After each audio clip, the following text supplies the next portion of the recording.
Ана барлық өмірдің бастауы дейді. Қыз баланың тәрбиесі, ол мемлекеттің тәрбиесі деп айтып жатамыз ғой, құрметті көрермен. Бүгін біз осы тақырыпта сөз қозғаймыз. Бүгін бізде қонақта көп балалы ана, бала мен ана құқығын насихаттап жүрген қоғам белсендісі Ақмарал Басирова ханым келіп отыр. Қош келдіңіз, қайырлы таң.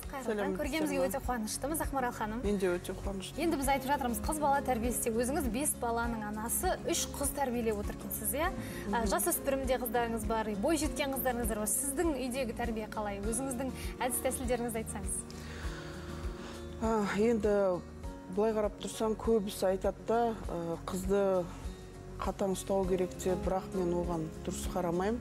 Өйткені еркіндікте өскен қыз, еркелеп өскен, ішіндегісін мұңын айтып үйренген қыз ертең жақсы жар, жақсы әйел еркелей алатын, жаңағы күйеуімен сырласа алатындай келіншек болып өседі деп ойлаймын.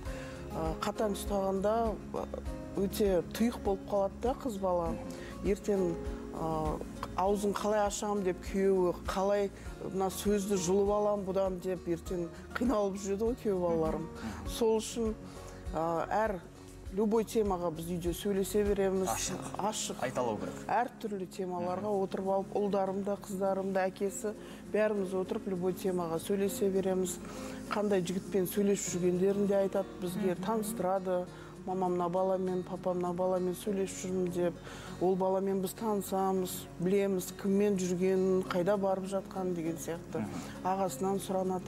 Ең үлкен енді бізде ұл ғой, ол жаңағы әрдайым айтам осы үлкендерді, үлкен ұлды тыңдаңдар, осы не айтады, соны істеңдер деп, өйткені үлкенді сыйлап өсіп үйренген жақсы.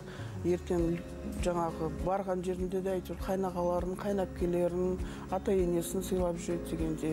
Енді мына еркіндік деп жатсыз ғой, бірақ шектеулер бар шығар. Әрине шектеулер өте көп. Бізде статистика бойынша да қазақта жақсы сөз бар ғой, жаңағы біреудің үйінде қондырма деген сияқты. Ер баланы біреудің үйіне қойдырма, қыз баланы біреудің үйіне қондырма. Ол сөз бар жаңағы. Сосын үйге де жаңағы бөтен адамдарды да қондырмау керек. Бізде енді қазақ болғаннан кейін өте сондай қонақ жайлы халықпыз ғой, бірақ статистика бойынша үйіне көбінесе келіп, қонып, шүркелесіп жүрген адамдардың арасынан, оказывается, сондай педофилдар шығып жатыр екен. Жаңағы үйіңе келіп, даже сексуалды былай тиіспесе де сипалағаны бар, бір құшақтағанын өзі, бала өзі жаңағы санасында қатты жаман сезім қылады, ол да бір детский травма болып, кейіннен өзі күйеуге шыққанда да өте көп зияны тиеді екен. Енді айтыңызшы, сіз айтып жатсыз, біз кез келген тақырыпқа сөйлесеміз деп, сіз өз қыздарыңызбен арадағы сенімді қалай орнаттыңыз? Қалай, неден басталды бәрі? Біз дос болдық. Олар менен қорықпайды. Қорқыныштан өте көп жаман нәрселер болып жатыр ғой.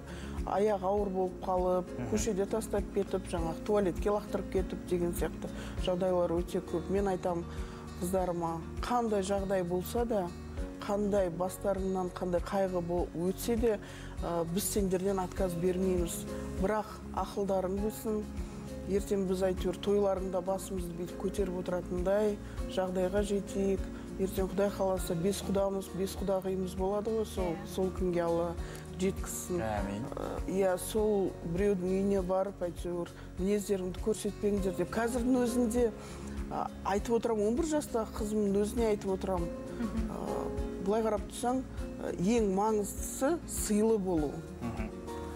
Бетпақтықпен ештеңке жеңе алмайсың қазір. Біздің басымызды төмен қаратпа, бір сөзбен айтқанда. Әрине, әрине. Иә, енді Ақмарал ханым, біз әлде... Бірақ қандай бір шектеулер жоқ, мынаны бүйтпе, сөйтпе деп азаннан кешке дейін миларын жемейміз.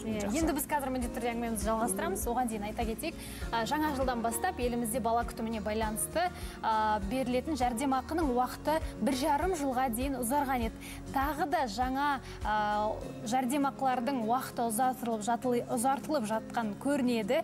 Толығырақ келесі бейне материалдан білесіз, сәлден соң қайта жалғастырамыз. Енді құрметті көрермен, біз одан әрі жалғастырамыз. Осы айта кетіңіз, баланың тәрбиесінде қатаң тәрбиелеп жатқан кезінде ұрып соғып қойып жатамыз, баланың құқығына, өзінің дамуына кері әсерін тигізеді ғой. Иә, әрине. Бізде мен өзім жасөспірімдер комиссиясы мүшесі болдым алдыңғы жылдары 2 жыл бойы. Сол кезде комиссияға көбінесе келген ата-ана баланың проблемасымен, балаларынан отказ жасап жүрген адамдар өте көп. Комиссияға келетті мына балаға мен уже тәрбиелей алмай жатырмын, қолым бармай жатыр, уже ұрдым, соқтым, білгенім істедім, бірақ бұл бала уже қолдан шығып кетті, өкіметке өткіземін деген ата-аналар өте көп. Ол кімнің кінәсі? Ол ата-ананың ең бірінші, ол Алланың берген аманаты бала деген. Оны ұрып соғып, тәрбие деген ол ұрып соғып, азынан кешке дейін миын жеу емес қой. Өзіңнің жаңағы жүріс-тұрысыңмен, өзіңнің жұмыс істеуіңмен, өзіңнің қоғамдағы бір рөліңмен бір пример беру керек қой балаларға. Ал енді ол бізде қазақта көбінесе таяқпен тәрбиелеу бір маңызды деп санайды, таяқтан ешкім өлмеген дейді. Бірақ мен осы уақытқа дейін балаларыма қол көтерген емеспін, балаларым жаман емес. Енді ойлаймын, дұрыс емес деп, ол кәдімгідей құқығын шектеу баланың. Ол бала потом суицидқа барады. Көбінесе біз айтамыз ғой, асыл өліпті, битіп өліпті, мостан секіріп өліпті. Түпкірін зерттемейміз да, өлді болды класстастарымен, буллинг болды, анау мынау дейміз. Бірақ ол буллинг үйден басталады ғой. Үйден басталады, әке-шеше нұқиды, сөйлейді, ұрады. Ол оған сол нормально болады да, мектепке барған кезде стоп деп айта алмайды ол бала. Бұл қазіргі балалардың сондай проблема болған кезде себептерін білеміз, салдарын зерттеп қарамаймыз дейміз. Енді көріп отырған қазір ата-аналар бар. Ата-аналарға қандай кеңес бересіз тәрбие жөнінде? Қысып ұстамау.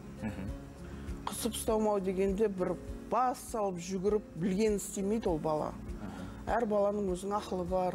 Ол баламен отырып сырласып. Менде мынандай бір заңнама бар.